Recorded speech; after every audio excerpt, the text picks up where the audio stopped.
A regra geral do IBS e da CBS é aplicar uma alíquota única sobre todos os bens e serviços. No entanto, o texto da PEC 45 trouxe algumas exceções. Essas exceções foram classificadas em 3 tipos de regimes. Existe o regime favorecido, o regime diferenciado e o regime específico. Esses 3 regimes têm, digamos, funções diferentes. O regime favorecido será aplicado pela Zona Franca de Manaus, que manterá os mesmos benefícios que tem hoje, para o Simples, que será o regime de tributação simples será mantido para todas as empresas que assim escolherem, e também as cooperativas. Já o regime diferenciado também será parecido com o favorecido, porque gerará benefício. Qual o benefício principal? A redução de alíquota. A alíquota poderá ser reduzida para 40% da chamada alíquota padrão. Supondo uma alíquota de 25%, uma alíquota padrão de 25%, 40% desta alíquota corresponderia a 10%. Esses 10% poderiam ser aplicados, por exemplo, para serviços de educação, serviços de saúde, alguns alimentos, uma lista de alimentos. Além disso, poderiam ser aplicados sobre transporte público e muitos outros itens que estão no artigo da PEC aprovado.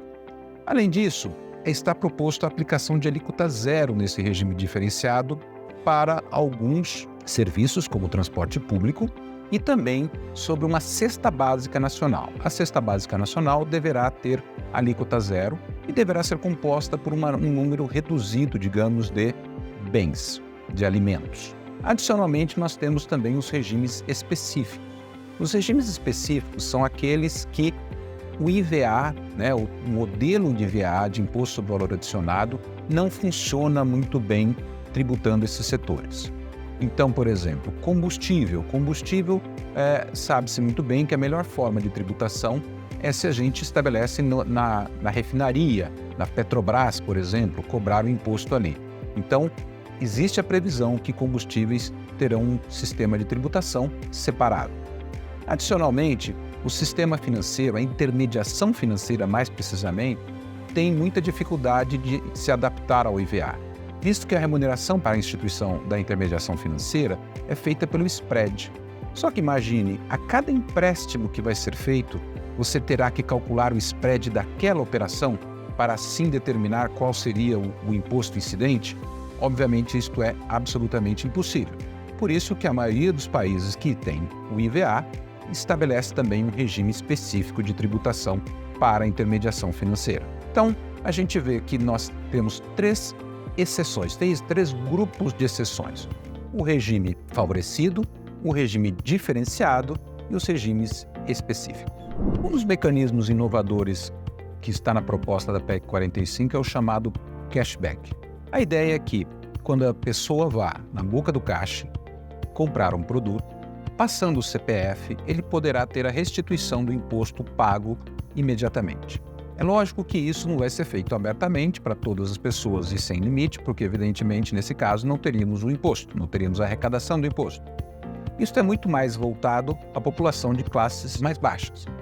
Então, uma das hipóteses é pegar o chamado cadastro único, com cerca de 70 milhões de pessoas, e falar assim, vocês têm direito a uma restituição de até R$100.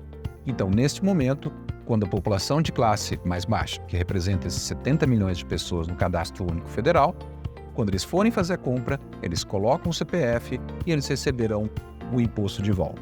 Esse mecanismo ele é muito importante porque ele combate um problema de desigualdade.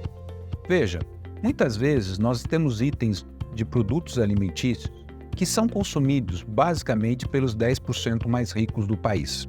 Quando você dá uma isenção, uma alíquota zero sobre esse produto alimentício, o que você está fazendo?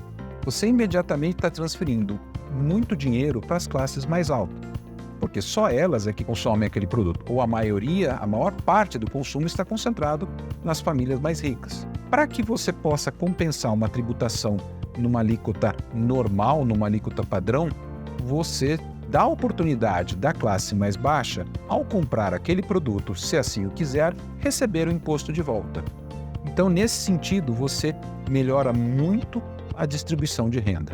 Então, por isso que o mecanismo do cashback combinado com a tributação padrão, com a alíquota padrão, pode ser um elemento de distribuição de renda. Mas alertamos, só para aqueles produtos em que as classes mais altas consomem a maior parte, né, desses produtos.